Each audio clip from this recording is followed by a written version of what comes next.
Ubani. Welcome to the platform. It's my pleasure, Moses.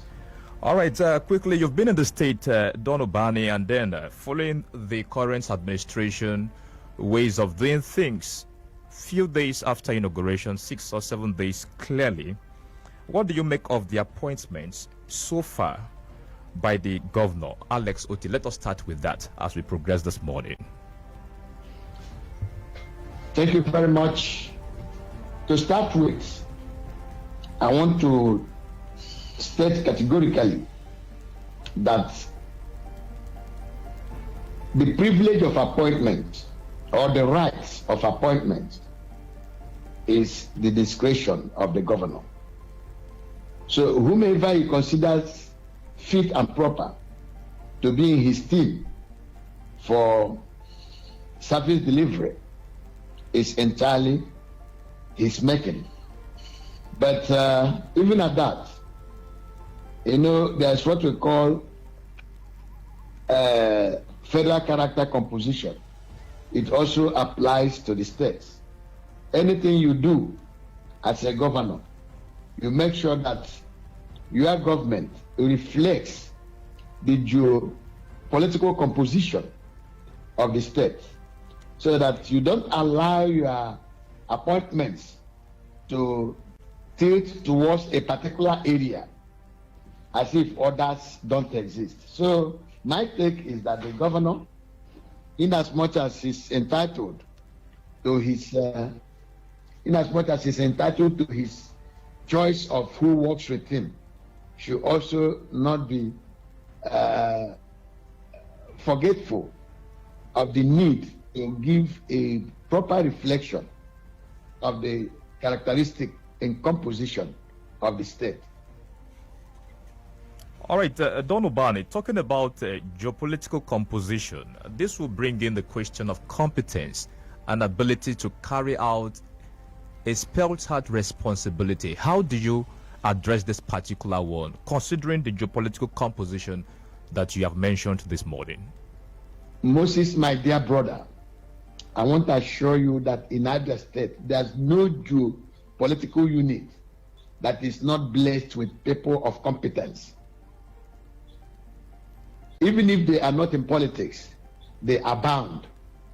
By the time you make inquiries, you go into a community, for instance, if you want to get someone from Uka West, assuming the people you have there, assuming without necessarily considering that the people you have in your party are not competent. But when you make inquiries, even those of them in politics in your party will tell you, we have such and such people. Even though they are not politicians, they could do very well in terms of service delivery. So I don't think there's any area that is deficient in people who are competent. I don't think. So there is bound to be spread, because it is that spread that gives you a holistic appearance.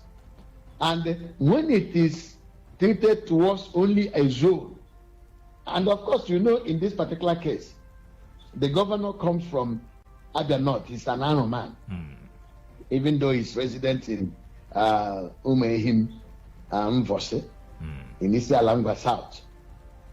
He comes from Ano Chukwu, which is in Abia North. His deputy comes from the same federal constituency with him. Engineer Ikechukwu Emetu. He's from Ohafia. Ohafia and Ano Chukwu and Ohafia have one common federal constituency. So it simply means that the governor and his deputy come from a federal constituency in Abia North. So that means that subsequent appointments should be reflective of the state's composition. All right, so far so good. The appointments so far made by the governor, Alex Otti, would you say that it does not reflect the composition you're talking about in Abia State for now? Moses, for now, I want to say that he is still in the process. Okay. It is only when he has settled down, when it is done with appointment, that we can now take a holistic look at his appointments and segment them appropriately. I think for now it might be too early for me to pass a judgment because the appointments are still unfolding. He has not appointed his commissioners. There are many other positions that could be appointed, that could be made in government, that are yet to be made. So we are watching. All right, Don Ubani, away from that, one of the decisions also the governor took was the suspension he placed on all kinds of transport levies payable to Abia State government and imposed on tricycles and other means of transportation. There are talks that this is directly targeted at those who worked under the previous administration. What's the take on this particular one also, Don Ubani? Well, you see, in politics and government, you have a common raw material, and that is human beings. And don't forget that in politics, there's no permanent friend, no permanent enemy. What matters, what holds sway, is permanent interest. So if maybe the new administration thinks that by suspending levies paid by these agencies or groups you've mentioned is just his best way of getting at people who worked with the previous administration, I think that amounts to naivety. You know, I don't think it is a broad-minded way of looking at issues. One, in the first instance, I personally believe that these levies at times could be outrageous. However, I know with time, when the reality will dawn on his administration, he will also resort to levies because they constitute what we call internal revenue generation. But the modus operandi is what matters. So for now, maybe let the administration not focus on the past administration. Getting at the past administration. That wouldn't be a broad-minded way of running an administration. Focus on what you want to achieve for the people. Get at it. Don't look at the past. Yes, you could look at the past to know where they failed, so that you can strengthen that area that made them fail and forge ahead. Not going into blame game. This man did that. I want to make sure that he is humiliated. I want to make sure that he is made a mess of. No, the man you are talking of has gone. Dr. Kezi passed, whether he did very well or he did very badly. The most important is that he has led the sea as a governor, as a one-time governor or two-time governor of Abia State. History holds that. So what you have to do, carve a niche for yourself as a new administration, so that at the end, history will judge you and place you maybe in a better perception than the administration of Okezipas will be placed. But going into maybe witch hunting and so on, that will amount to unnecessary parochialism. The administration should be focused. Go ahead with what you want to achieve. Don't behave like Meki Hedioha, who came into governance and instead of focusing on what he wants to achieve for the people of Imo State, was busy running after the past of his predecessor, Peter Okorocha. That didn't help him, and it never helps anybody. All right, Don Ubani, you just said that at times levies could be outrageous. You just admitted that. This particular decision by the state governor, Alex Otti, would you say it is in the best interest of the people, considering traders, motorists, and other persons involved in this? You know, the language used is suspension. The levies are suspended, not abolished. And if something is suspended, it means that it could be reintroduced or reignited with time. And I said it's a good idea because at least they need a good knowledge of the economic environment of those sectors affected. Study it, come up with a blueprint on how best to go about it. Everywhere in Lagos, in Abuja, in Sokoto, Enugu, Port Harcourt, motor operators pay levies, but what I'm saying is that it should not be outrageous. And again, the mode of collection should be laced with civility, some degree of civility. It shouldn't be crudeness and brutality. All right, Don Ubani, we are also aware that the governor also has suspended expenditures on all projects managed by the various implementation units in the state by the state government. Possibly these projects were captured in the budget tendered by the previous administration. Of course, you were part of that administration, led by Dr. Okeze Bazu. Is the decision by the government healthy enough at this point in time? Your take on this? My approach to this is that this is a new administration. You see, I am like the face of opposition in Abia State. Having been a convener of PDP in 1998. Many people may have abandoned PDP.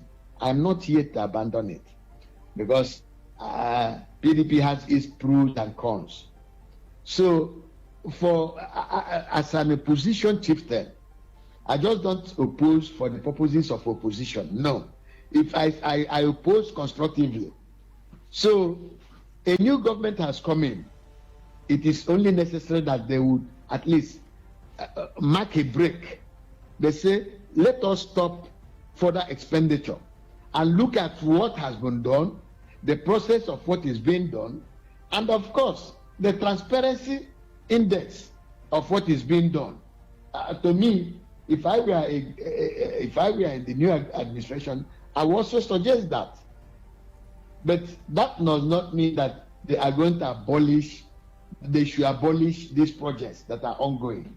It's a question of having a critical review of the process of the projects going on, and then come up with an action plan for continuation. Because government is a continuum. All right, after the inauguration of May 29, Don Ubani, the governor gave an order talking about cleaning of Abia State. We know when it comes to Abia State, the reports we get outside Abia State, how the state is being kept and all of that, cleanliness, position of the state and what have you. So far so good. The government has also kickstarted the process of cleaning up Umuahia and Aba. What do you make of this particular move? Like I told you, government is a continuum. Where the government of Okezi Bazu stopped is where the government, Dr. Alexander Otti, takes off. So whatever they saw, in government, when you come into government, there are two things that will confront you. One is asset, the other one is liability. So, and the government being a responsible organization, must go ahead and they confront these challenges. So, if they have started doing some environmental cleanup in Umuahia, it is a good idea. That is their responsibility. They should also extend same to Aba with some degree of vehemence. It is their responsibility. It is the responsibility of government to guarantee the security and welfare of the citizenry. And of course, your welfare cannot be said to have been guaranteed if the environment in which people operate is not decent. So what they're doing is what I expected to do. All right, so by your own evaluation at this point, in terms of motivational stand to the administration, what would you say before we take you up on the next question? Well, my stand is that Abia State the Abia electorate made a choice on who becomes their governor. Their choice fell on Dr. Alexander Otti. And it is a call for ultimate responsibility.